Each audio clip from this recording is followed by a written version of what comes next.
It's official. Universal basic income will be the Trojan horse they use to replace the dollar with a government-run surveillance crypto token, or CBDC.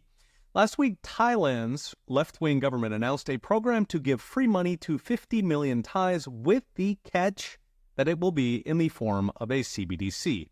The program is large, about $14 billion, which is equivalent to nearly $1 trillion in U.S. terms, but only if you join the board. I've been warning for years that they would use free money or universal basic income to impose a CBDC next recession, using a CBDC's ease of administration. After all, a bureaucrat can, at the touch of a button, give money to millions of people or take it from other millions of people. This would radically upgrade our totalitarian banking system, the one Justin Trudeau used against Canadian truckers, and make it able to surveil and control literally every dollar in existence. It's all pretty bleak, and it looks like Thailand is taking the plunge. In case you're unfamiliar, a CBDC is a government crypto token that replaces the US dollar with a system where bureaucrats armed with machine learning can see every dollar you spend and even block your transactions if you're buying the wrong thing or donating to the wrong people. Fortunately, CBDCs are massively opposed by the American public, as they are really by publics across the world. In a survey last year, Cato Institute found just 16% of Americans support a CBDC, while fully 74% oppose it. Unfortunately, that's where the gaslight industrial complex comes in, using free money or universal basic income as the bait. Just last week, Silicon Valley tycoon Sam Altman of OpenAI fame released the results of his decade-long effort to sell a UBI by giving free money to random people and tracking what they do next. And it turned out pretty much how you'd expect. People worked less, they saved less.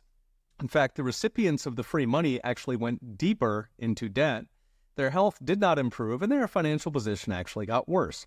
Pretty much washed right through them, replacing paid work with chilling on the couch with all that entails for one's dead-end prospects in life. So essentially, they gave up. None of this should have been surprising. We've got plenty of natural experiments that people stop working when you give them free money, from trust fund babies to permanent college students working on that second Ph.D. in gender studies, to people quitting work immediately when they hit 65.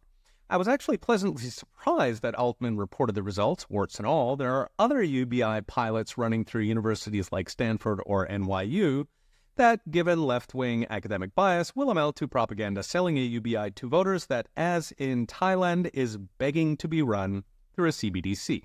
So what's next? Brought to you by Unchained.com. During the pandemic, many countries, including the U.S. and Canada, implemented UBI-style policies, from stimulus checks and PPP to Canada's CERB and CRB. They've now cut their teeth and will be pushing hard next recession with an eye to making those handouts permanent.